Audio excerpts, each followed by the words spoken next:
taper, partager. Au fin partager, taper comme taper. Au fin partager, taper. Let's go, guys. Let's go. Au fin partager, taper. On va commencer à écrire ça là. On va mettre en anglais. Après ça, on va prendre chaque monde qui est là, monde qui connaît, pour nous capable traduire. Let's go.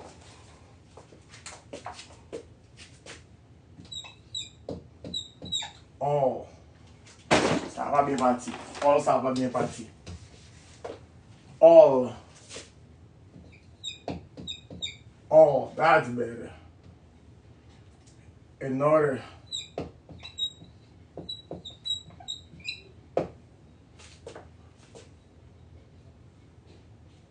Okay, any. Nouvelle tableau va bien? Yes, nouvelle. Anyone.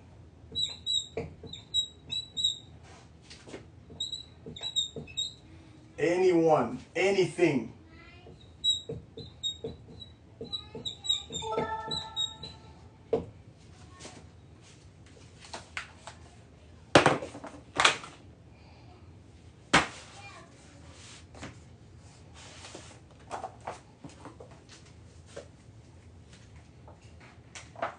Anyone, anything, each,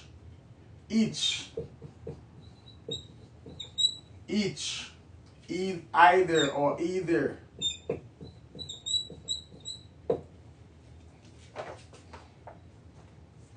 Everyone, everybody.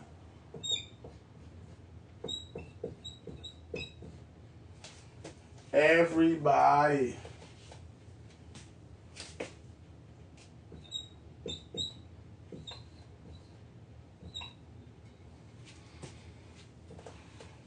Everybody, yeah. Know somebody, yeah.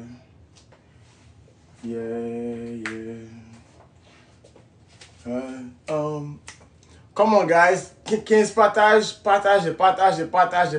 guys. 15 partagez seulement, 16 partagez. Ça veut dire, n'apprendre notre seulement le partager, taper écran. Sajla, welcome. Welcome everyone. Welcome everyone. Let's go.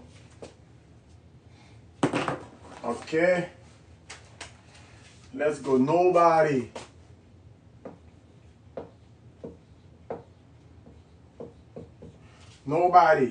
None.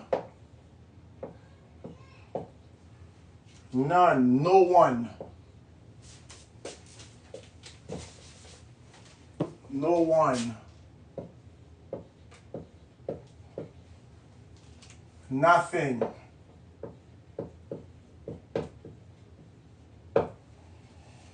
One. Other. Nous l'avons. Somebody.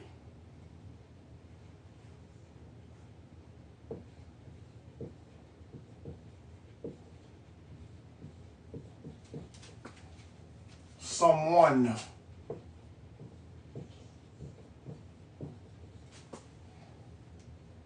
Something.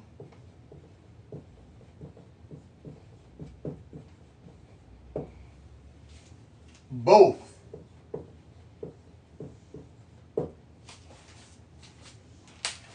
All right, these are indefinite pronouns. Okay, indefinite pronouns. All, another, any,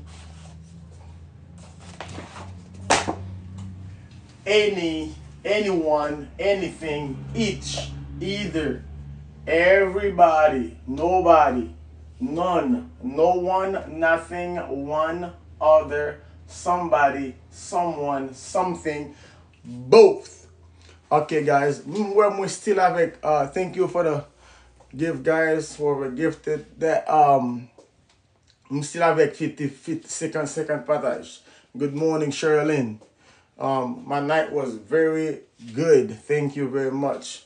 Okay, so partagez, guys, partagez. Besoin avec 100 partage. Mwen gen 138 moun ki la. Tapez, partagez. Hi, love. Taper, partager. Taper, partager. Au fin partager, taper. Au fin partager, taper. OK? Au fin partager, taper. OK, guys? Let's go. Let's go. Let's go. So, ça va faire pour nous la fournia. Nous pas le dire, nous pas moun qui en bas live yo, faut nous participer et pas seulement cap bail bagay ça yo. OK? Oh, OK, qui ça so les nous fin partager avec ça nous gagne avec n'importe 200 moun dans live là. N'a parti avec ça. Rale cahier nous, rale plume nous, rale cahier nous, rale plume nous. Tout, that's right, tout. So avec ça nous pas le faire. So n'a fait ça, n'a fait ça. OK, yon moun besoin de moun pour aller, besoin de moun pour aller pour nous aller là m'apprendre nous après ça pour nous bailler définition ça yo parce que nous gagnons toujours nous still gagnons pour mettre tableau là few, many, several, OK, most, more and some. OK? So besoin place sur tableau, mais dans tableau là. Zéro pas tout. Zéro pas tout. Comment, guys? Nous pas là pour longtemps, non? Nous pas là pour un pile temps. Nous pas là pour un pile temps. On moun relé, besoin de moun pour relé. On fille ou bien un garçon, on fille un garçon, on fille un garçon. Nous gotta pair it up. Yes, nous connaissons ça. All, tout le monde connaît ça. Tout. On allez. Relé pour nous participer avec. On besoin de fille pour relé, on fille pour relé, on fille pour relé, on fille relé, on fille relé. Let's go. On fille pour relé. On fille relé. Okay, I think I got plusieurs filles qui relé. Let's go. Boom. Let's go. Let's go, Chacha. Bon ça, all veut dire all. Qui veut dire? Tout. Okay. What's your name? Merlin. What's up, Merlin? Another.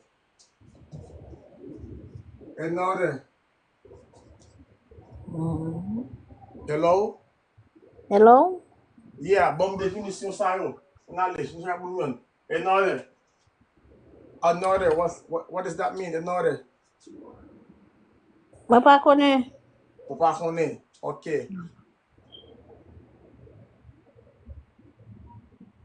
On prend mon pour Rachel. Bon pour Rachel avec. Rachel, let's go, Rachel. Let's go. Another. Yep, you're by live, Larry. Another. On lot. Yon lot? On lot. Lot. OK. Shasha, let's go. Your turn. Any. Any. Cake. Huh? Cake. Any cake? Yeah. Any. N'importe. Okay. That's you? N'importe. Yes, n'importe.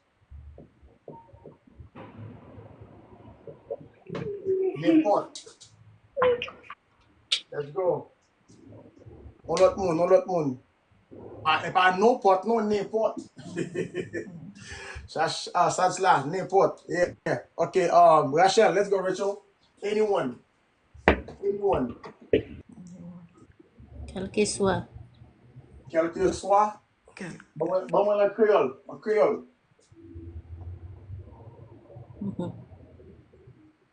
Quel que soit. N'importe bagay.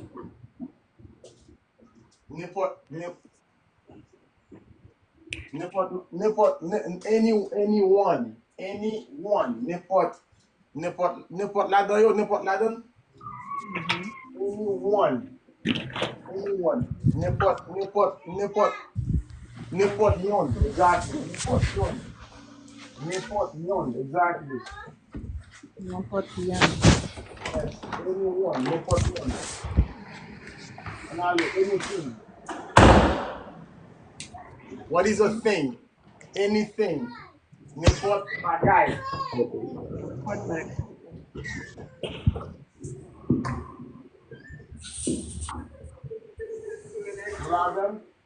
Each.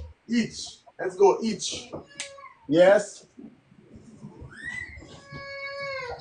Bagay. Okay.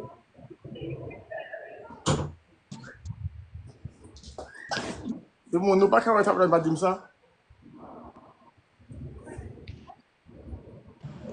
Non, faut me connaître après. OK. Each, chaque. Hey, moun qui en l'air, faut parler avec moi. Merlin. Chaque. Each, chaque. Let's go. Chaque. OK. Either. Either. Either. Either. Either. Même. Either. OK. Still veut dire n'importe. Either. Still veut dire n'importe. Même. Either. Either. Either. Même, non. Même pas either. Même pas either. Still veut dire n'importe. N'importe. Oh. Même c'est same. OK? Same is même. Same. On va tout mettre là pour nous. Same. Même. OK. Everybody.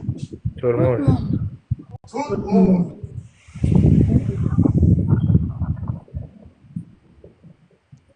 Nobody. Okay. Tout le monde. Let's go. Nobody. Person. Person.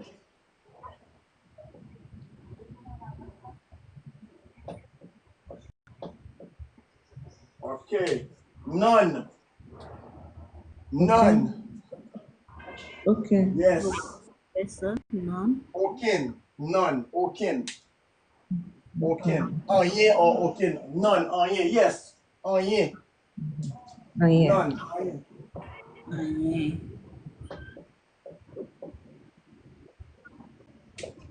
Nothing. No one. Person, man? No. Person? Rien No toujours. one. No one. Rien No toujours. one. Yon bagay. Tale. Rien même. No one. No one.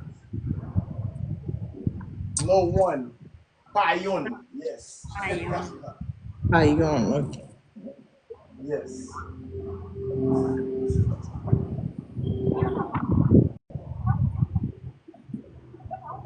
Okay. Payon. Nothing. Rien. Rien. Aucun. Nothing. Rien. Aucun. Same thing. Nothing. Rien. Aucun. Rien. Nothing. Rien. Nothing. Rien. Rien. Or One. one. One. Eh. Yon. Yon. One. Yon. Yon. Yon.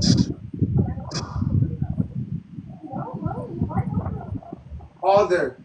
Somebody. Other. Other. On lot. A lot. Lot. Other. Other veut dire lot. Exactly. Lot. Other. Lot. Lot.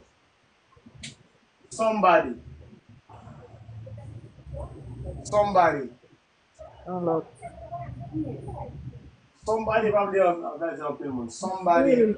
Somebody say me dit. Apil moun. Et pas en film. Somebody.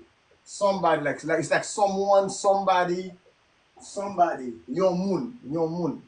Your moon. Your moon. Somebody. Somebody. Your moon.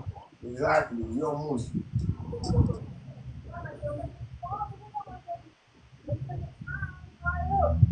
Someone. Someone yourself. Your, Yourself.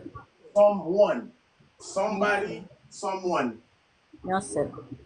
Someone. Yourself. Someone. Someone. This is your moon.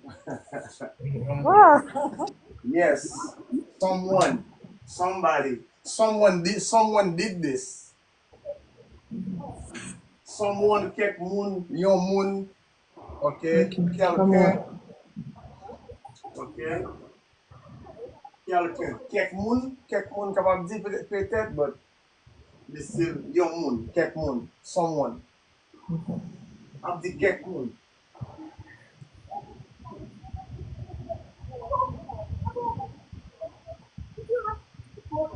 Kek moun, something. Parfois. Quelque chose. Kek bagay. Parfois. Parfois. Kek bagay. Oh my God.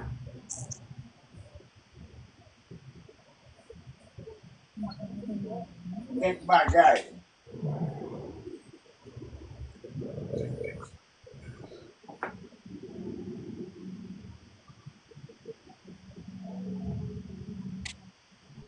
Both.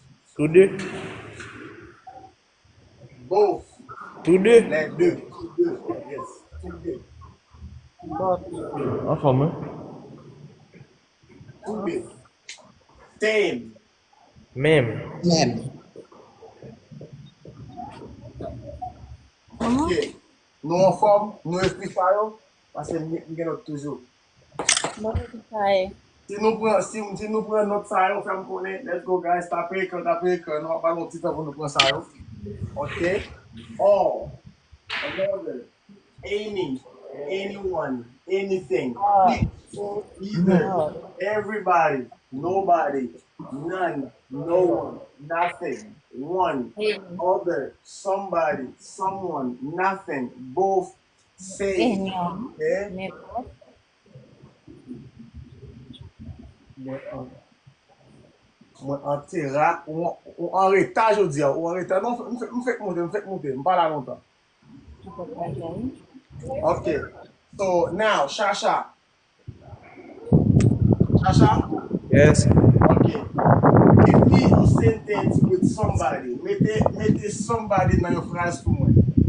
Mette somebody nan yon phrase pou mwen. Somebody.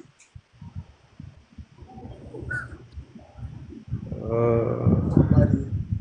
Lady Kek. With me. Somebody, someone. Kek bagay. Kek moun. Mette somebody nan yon phrase pou mwen.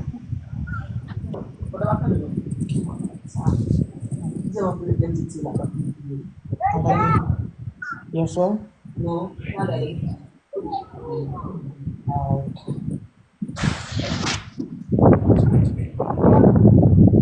Mette somebody nan yon phrase pou mwen. Mette somebody nan yon phrase. Somebody.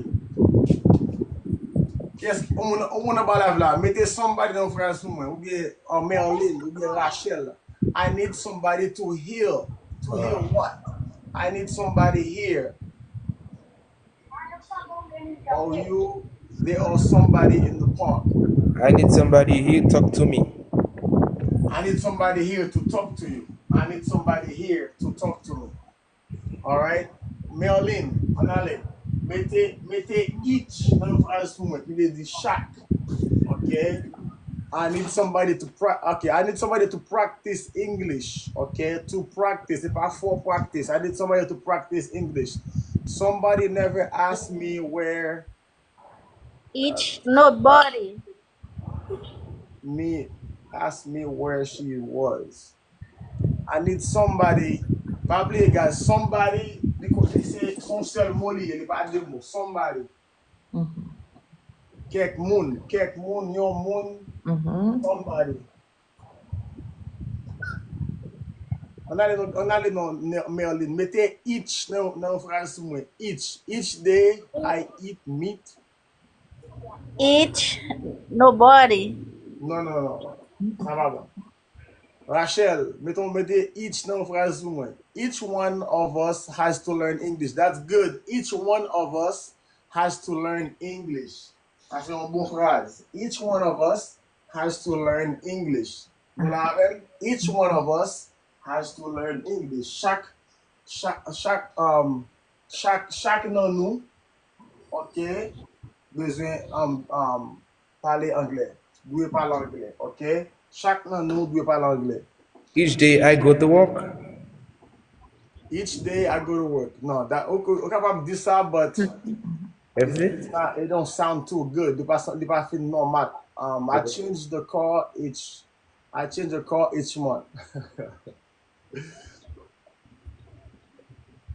Okay. Each day to go to school. Nou koke avek each la. Each day to go to work. Each day I went to work. No.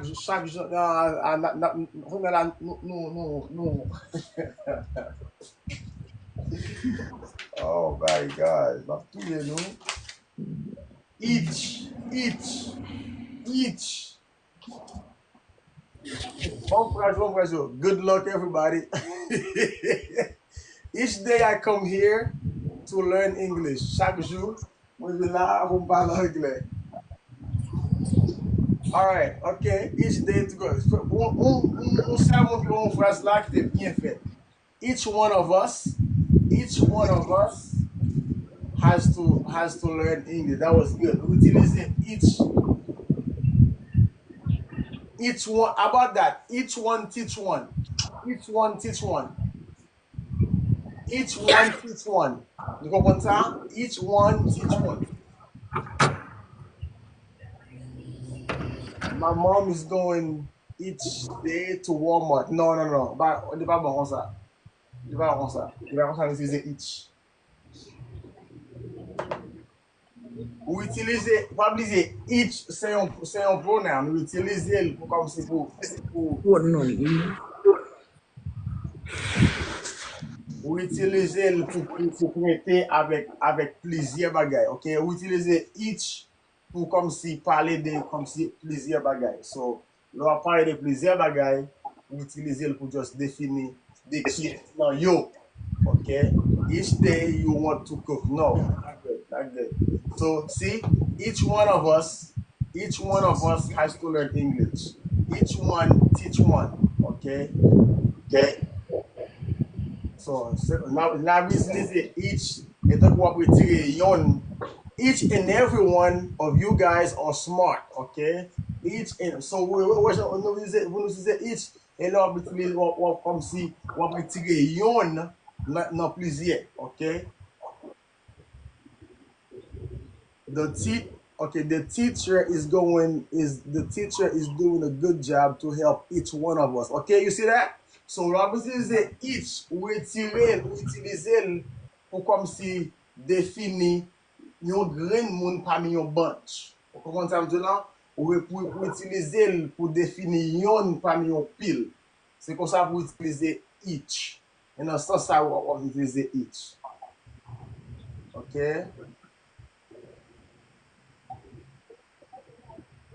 Each day, non, pas bon. Pas comme ça, vous utilisez each. Pas comme ça. We're going to play with each other.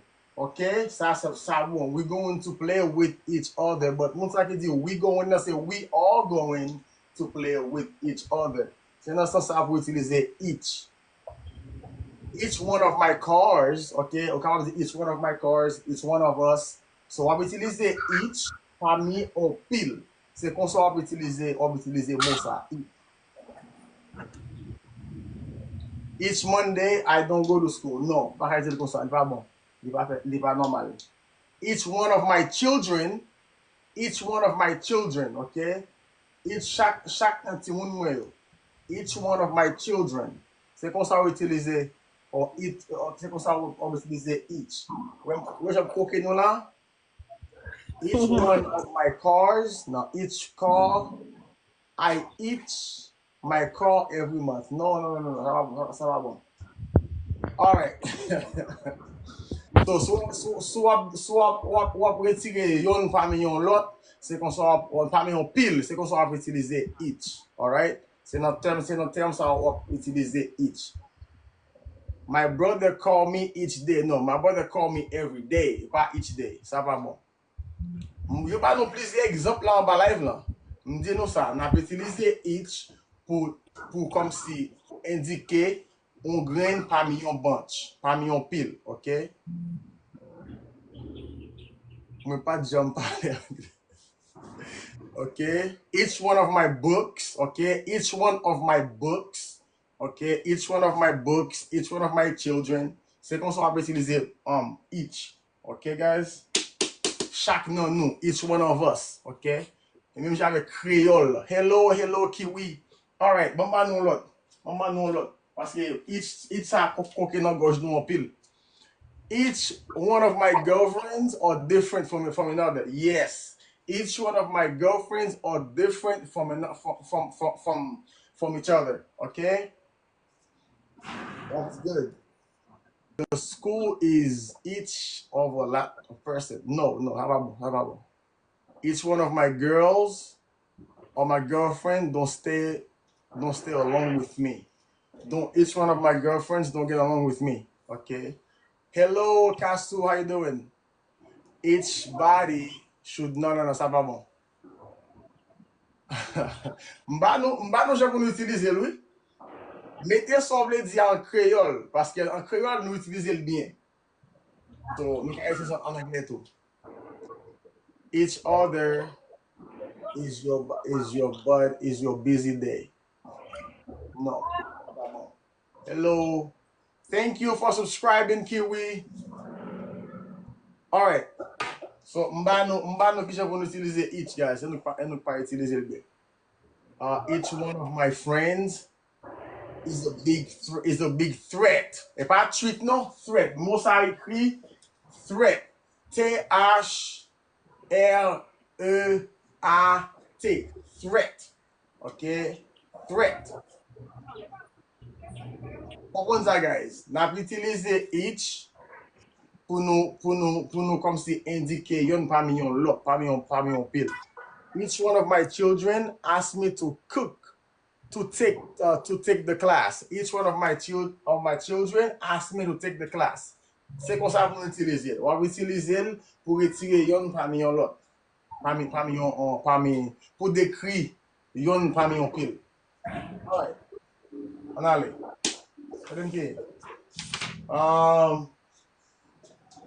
Nothing. Bon frère avec nothing.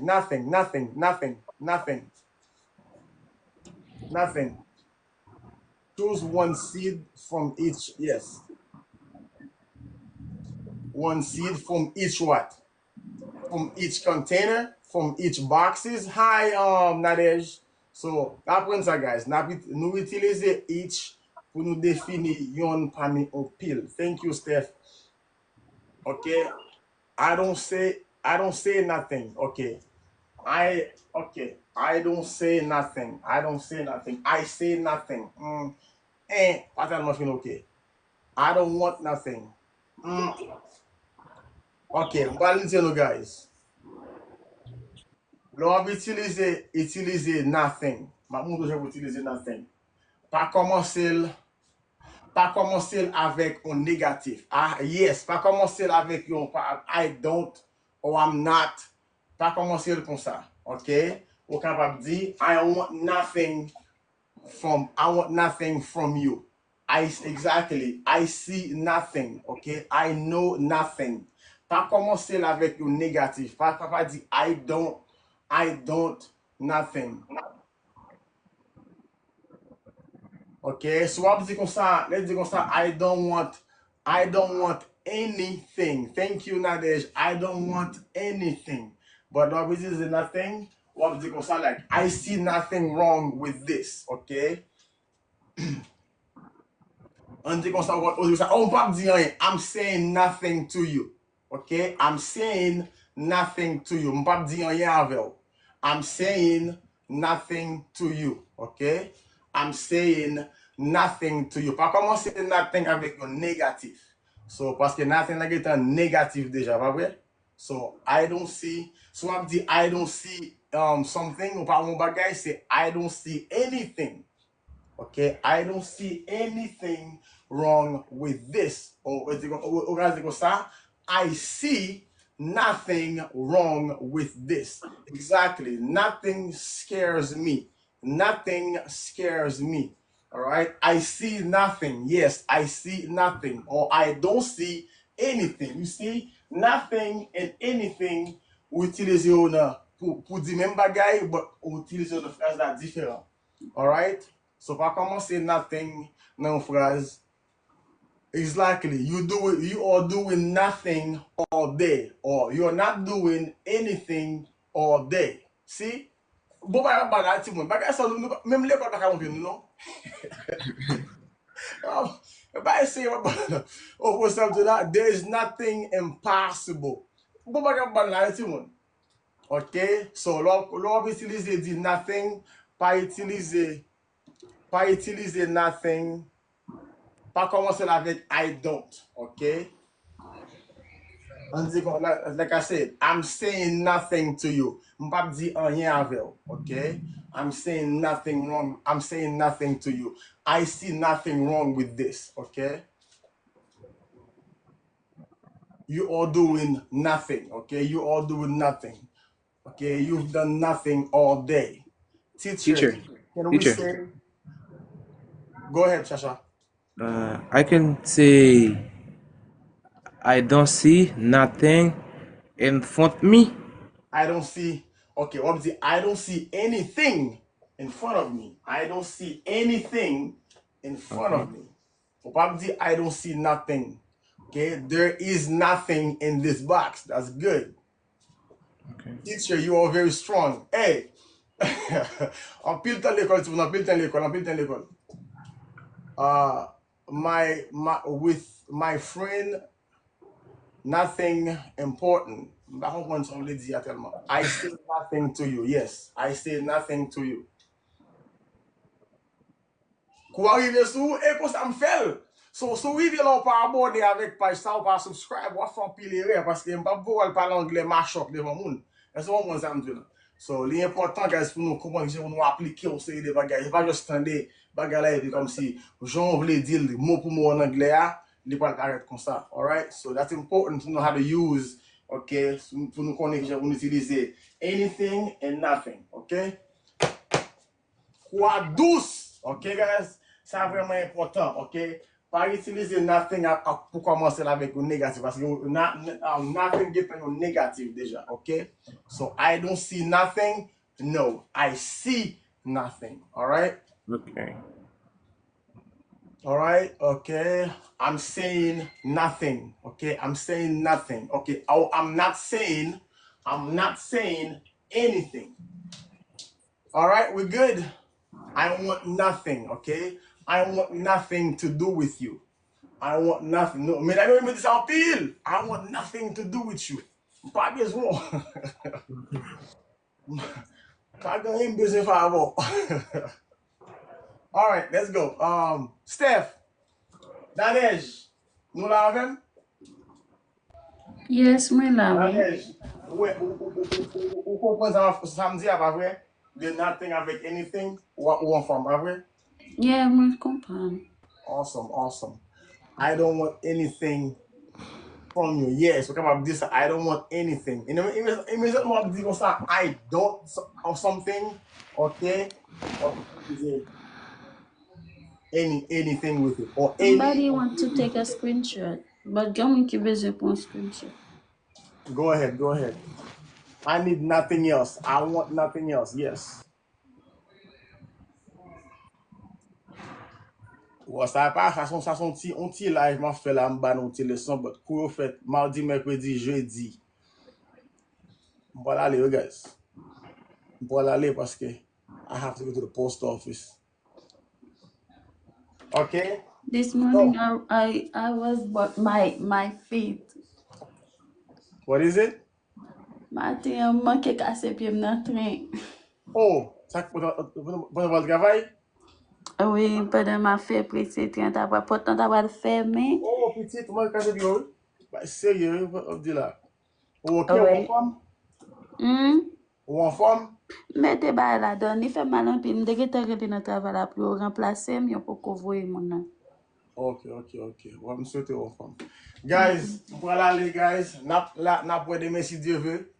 À Just 9h. subscribe wap ka jwen kouan.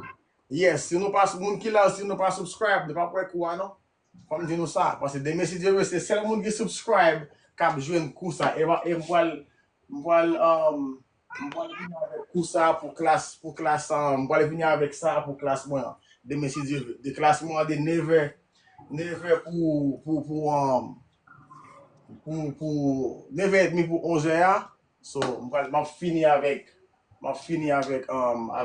ça veut dire indefinite pronouns. M'a fini avec ça veut dire mais si Dieu veut so sous besoin pour reste yo. Parce que moi gen several, moi gen many, moi gen more, moi gen most, moi gen some.